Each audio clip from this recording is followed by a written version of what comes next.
जल का पात्र भरा हुआ रखा था नंदनार के यहाँ। सेठानी को मालूम पड़ा कि नौकर के कमरे में जल का पात्र भरा हुआ रखा है, सुबह वो जल का पात्र लेकर जाएगा। पात्र को सेठानी ने ढोल दिया।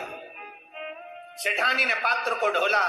नंदनार को नहीं मालूम कि जिस पात्र में मैंने जल भर कर रखा था देवादिदेव महादेव को चढ़ाने के लिए, वो सेठानी ने ढोल दिया। नहीं मालूम। नंदनार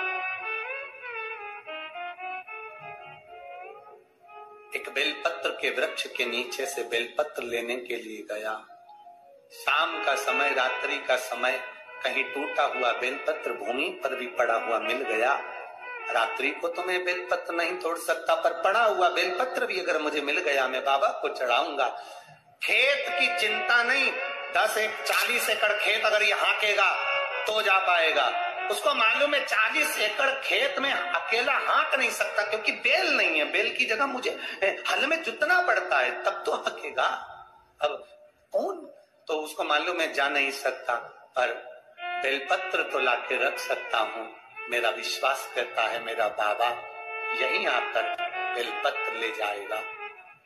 नंदनार बस अंदर भवन में गया। पात्र ढुले पड़े थे। नंदनार जल लेने के लिए फिर गया। रात्रि नंदनार जब जल लेने के लिए गया, सरोवर के द्वार पर सेठानी ने कुआं बावड़ी के दरवाजे पर द्वारपाल बिठा दिए कि इस बधुआ मजदूर को एक लोटा पानी नहीं मिलना चाहिए। नंदनार वापिस कमरे में आ गया। रात्रि भर नंदनार रोता रहा, रात भर रोया। सुबेरे सुबेरे 3:30 बजे 4 बजे रात को पूरे गांव में तहलका मच गया, हल्ला मच गया। लोग नंदनार का जय जय घोष करने लगे। गजब का नंदनार है रे। 40 एकड़ जमीन को नंदनार ने आधी रात को ही हाँक दिया। आधी रात को नंदनार ने 40 एकड़ जमीन को हाँक दिया। नंदनार तो हाथ में 2 पात्र, 2 कलश लेकर, 2 लोटे लेकर नंदनार रात भर एक खंबे से टिके हुए रोते हुए पड़े हुए थे। 40 एकड़ जमीन नंदनार ने हाँक दी। नगर में सूचना गई, सेठानी को सूचना गई, सेठ को सूचना गई। दोनों बाहर निकल कर आए। 40 एकड़ जमीन हाँकी हुई थी, उसमें बीज बोया हुआ था। सारे नगर के लोग आकर नंदनार को गले लगा कर कहते हैं, नंदनार तूने ये 40 एकड़ जमीन को एक रात में कैसे हाँक दिया? नंदनार की आंख में जल भरा था। देखा तो दोनों लोटे जल से भरे थे। नंदनार ने कहा, ये मैंने नहीं हाँकी, ये लोटा जिसने भरा है उसी ने ये जमीन हाँकी है। वो शिव है, शिव ओघड़ी। गांव के लोगों ने कहा, जाओ नंदनार, शंकर के मंदिर जाओ। नीचे पड़ी हुई बेलपत्र उठाकर, ना जाने कहां का जल भरकर नंदनार जब तिरुपुंगुर के मंदिर में, शंकर के मंदिर में पहुंचे, मंदिर में लोगों को मालूम पड़ गया, विद्वज्जनों को मालूम पड़ गया कि कोई बधुआ मजदूर आया है जिसके पास में जमीन पर पड़ी हुई बेलपत्र है। ना जाने कौन सी जगह का भरा हुआ जल है, ना जाने कौन सी जगह का भरा हुआ जल है जिसको लेकर आया है मेरा महादेव। दुनिया के लोग कहते हैं जिस नदी का जल भर रहे हो वो पवित्र है कि नहीं। याद रखना, दिल में पवित्रता का भाव होगा तो जिस नदी का जल भरोगे वो गंगा जल हो जाएगा। तुम्हारा भाव शुद्ध होना चाहिए, तुम्हारा मन शुद्ध होना चाहिए। जिसकी निगाह में गंदगी भरी होती है, जिसकी दृष्टि में गंदगी भरी होती है, उसको चारों तरफ गंदा नजर आता है। और जिसके दिल में गंगा और पवित्रता भरी होती है, उसे साधारण सा खड्डे का जल भी गंगा जल बन जाता है, उसके लिए जल बनता है। महाराज वो जल विद्वज्जनों को लगा ना जाने कहां का जल भर कर लाया है, जमीन पर से उठाई हुई बेलपत्र लेकर आया है।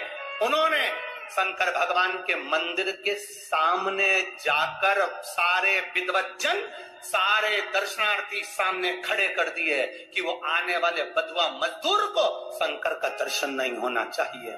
सामने था नंदी, सामने शिवालय, दरवाजे पर लोगों को खड़ा कर दिया।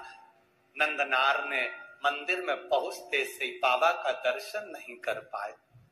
दर्शन नहीं करा तो नंदी से कहा, बाबा जी नंदी से नंदनार कह रहे हैं, बाबा जी मुझे भोले बाबा का दर्शन नहीं हुआ, बाबा जी दर्शन करना है। इतने में तो नंदी ने कृपा कर दी। तिरुपुंगुर के मंदिर में कुंटलो बड़ा नंदी पत्थर का, पाषाण का, आप अंदाजा लगाएंगे तिरुपुंगर के मंदिर का अगर कभी जाके दर्शन करेंगे तो ये जो संगीत वाले बैठे हैं इनका मंच आधा कर दो, इतना बड़ा नंदी, और ऊंचाई लगभग आप अंदाजा लगाएंगे कि कैमरे वाले जितने खड़े हैं टेबल पे इनको भी 1.5 और बड़ा कर दो, इतना बड़ा नंदी तिरुपुंगुर के मंदिर में है। जब नंदनार ने कहा मुझे भोले का दर्शन नहीं हुआ, बेलपत्र कावड़ का जल लाया हूं, नंदी ने कहा चिंता मत करो, मैं सरक जाता हूं, मेरी जगह पर तुम खड़े हो जाओ, और नंदी हट गया। भारत की भूमि का वो मंदिर तिरुपुंगुर का, तमिलनाडु का वो मंदिर जहां आज भी शंकर भगवान के शिवलिंग के सामने से नंदी नंदनार के लिए पत्थर का मंदिर खसक गया था, और शंकर जी मंदिर से बाहर आकर कांवड़ के जल को अपने ऊपर चढ़वा रहे थे। वो तिरुपुंगुर का मंदिर था, वो शिव का मंदिर। सहजता कहाँ है? शिव तत्व की प्राप्ति है शंकर की अविरल भक्ति, शंकर की अविरल भक्ति। आप दिल से उसको रिझाएंगे वो दिल से मिलेगा, आप दिल से उसको मनाएंगे वो दिल से मिलेगा। आपकी दृष्टि के अनुकूल सृष्टि की रचना है। आपके मन में पाप भरा है, कपट भरा है, छल भरा है, बेईमानी भरी, प्रपंच भरा, और त्रिपुंड लगाकर और खूब जोरदार कपड़े मपड़े पहनकर रुद्राक्ष की माला धारण कर भगवान को रिझाने का प्रयास करोगे, 24 घंटे बैठकर अभिषेक पूजन करोगे, मेरा महादेव प्रसन्न नहीं होगा। मेरे महादेव को प्रसन्न करने का एक तरीका है कि उसको दिल से रिझाओ। निर्मल मन सोमोहि पावा, मोहि छल छिद्र कपट ना भावा। भगवान को दिखावा प्रिय नहीं, भगवान को तुम्हारा भाव प्रिय है। और मेरा विश्वास करता है जितने भी भक्त ये कथा को सुन रहे हैं, जहां सुन रहे हैं, आप लोगों के हृदय में शिव समाया है, तो मेरा महादेव तुम्हारी झोली को खाली नहीं छोड़ने वाला, भरकर ही भेजता है। उसकी तात्विकता सुख, संत बन गया